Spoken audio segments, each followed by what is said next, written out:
Sahabat EKB, kita jumpa kembali dalam program Monday Spirit. Bagi para sahabat yang ingin bertumbuh dalam spiritualitas, kami akan membacakan renungan yang ditulis oleh Pendeta Joas Adi Prasetya yang berjudul Labirin Kehidupan bagian 3. Pada hari ini, saya Pendeta Santiani akan membacakan renungan yang berjudul Keraguan.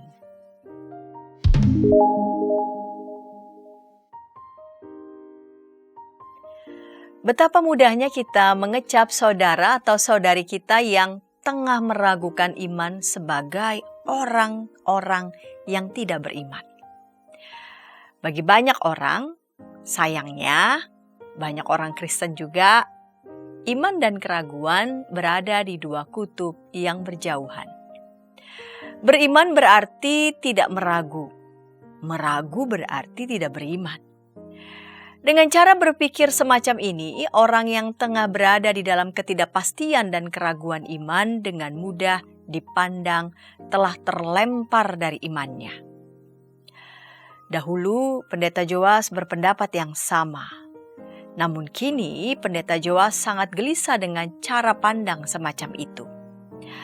Perubahan cara pandang beliau terjadi setelah ia membaca kalimat Paul Tillich bahwa keraguan bukanlah lawan dari iman.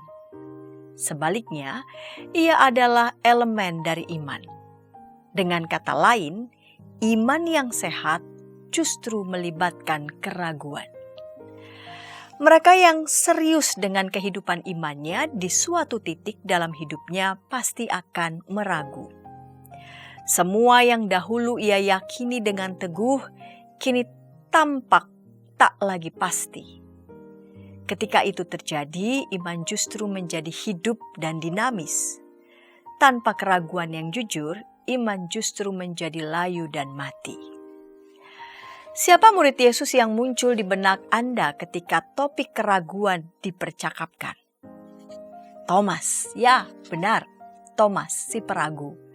Demikian julukan yang sering kita dengar telah diterakan padanya. Tepatkah julukan ini? Pendeta Joas akan menampilkan dua pendekatan atau penafsiran mengenai Thomas.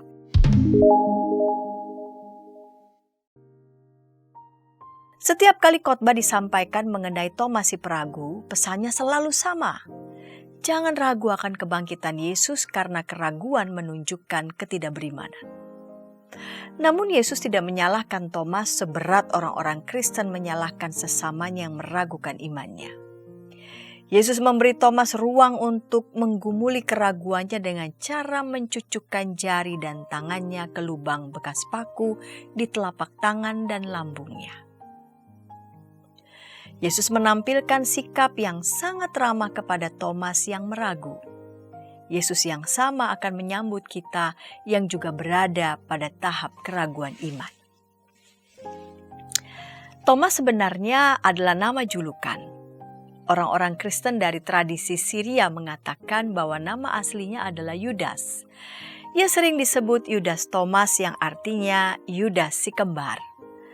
Thomas adalah lafal Yunani dari nama Aram, Taoma yang artinya kembar. Nama Ibraninya adalah Didimus yang juga berarti kembar. Jika ia dijuluki kembar, siapa kembarannya? Injil tidak mencatatnya sama sekali. Mungkin saja nama julukan ini mengisyaratkan sesuatu yang lain, bahwa keraguan adalah kembaran dari iman. Pendeta Joas teringat pada kalimat Khalil Gibran yang berujar bijak tentang Thomas. Keraguan adalah rasa sakit yang terlalu sepi untuk mengetahui bahwa iman adalah saudara kembarnya.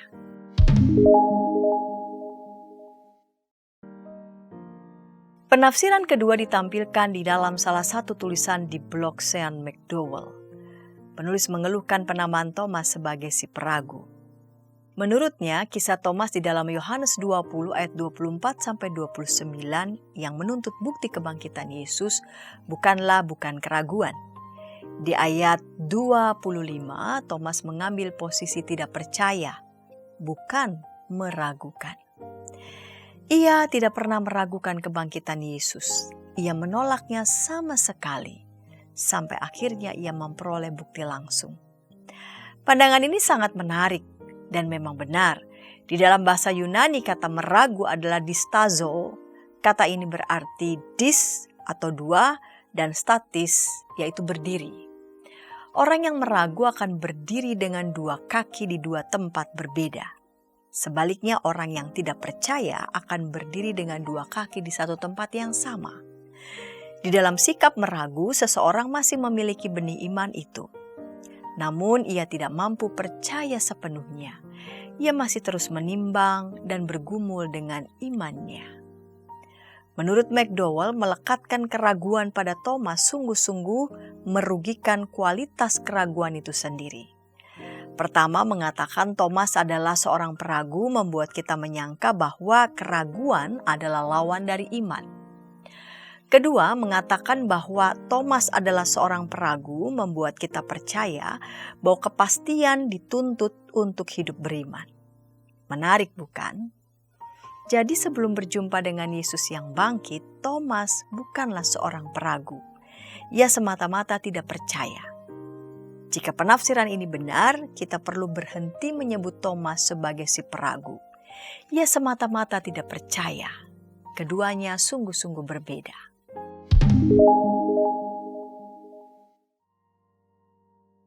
Terus terang Pendeta Joas ragu untuk menyimpulkan penafsiran mana yang paling tepat untuk menggambarkan Thomas.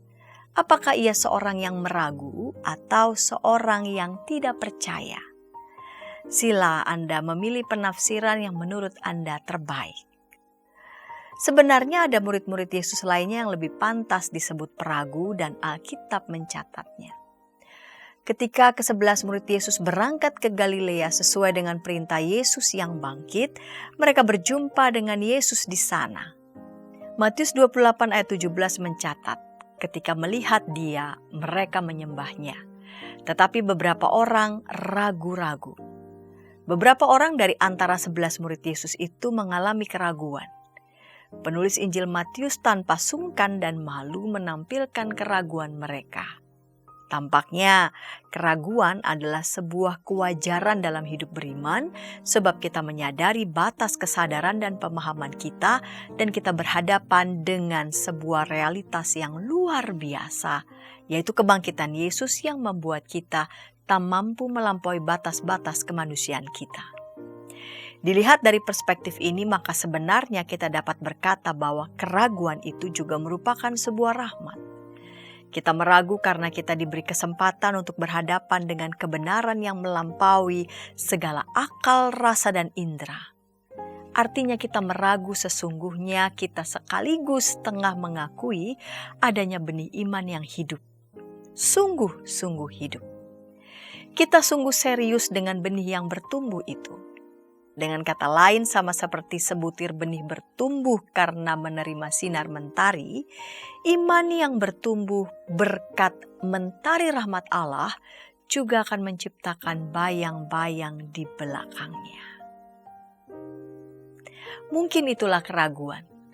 Keraguan merupakan bayang-bayang yang tercipta dari tunas iman yang tengah disinari mentari rahmat ilahi. Kita tahu bahwa keraguan adalah berdiri dengan dua kaki di dua tempat berbeda, satu kaki di atas iman, yang lain di atas ketidakpercayaan. Pendeta Joas tidak ingin meromantisasi keraguan seolah-olah itu adalah momen yang indah dan menyenangkan. Sama sekali tidak. Orang yang tengah bergumul di dalam keraguan tentu mengalami tekanan batin yang tak kecil. Hatinya penuh dengan kegalauan yang tak mudah untuk diusir. Pada momen semacam itu, si peragu seperti berada di sebuah persimpangan jalan. Jalan yang satu membawanya ke jalan pemuritan yang penuh dengan keyakinan teguh, jalan yang lain membawanya menjauh dari Allah di dalam ketidakpercayaan. Maka izinkan Pendeta Joas menutup pasal ini dengan sebuah sapaan bagi Anda yang tengah meragu. Anda tidak sendirian. Begitu banyak orang kini tengah meragukan iman mereka. Keraguan yang jujur merupakan sebuah bukti bahwa iman Anda tengah hidup dan bertumbuh. Jangan salahkan diri Anda. Tidak ada yang perlu dipersalahkan. Rengkuhlah momen-momen keraguan itu dengan jujur dan terbuka. Namun jika Anda merasa perlu, mintalah seseorang yang Anda percaya untuk mendampingi ziarah batin Anda. Doa dari Pendeta Joas adalah, semoga Anda memilih jalan terbaik ketika berada di persimpangan jalan itu. Kristus yang bangkit menemani pergumulan Anda. Jika ada di antara para sahabat yang ingin mendapatkan naskah lengkap Renungan Labirin Kehidupan bagian 3, dapat menghubungi BPK Gunung Mulia.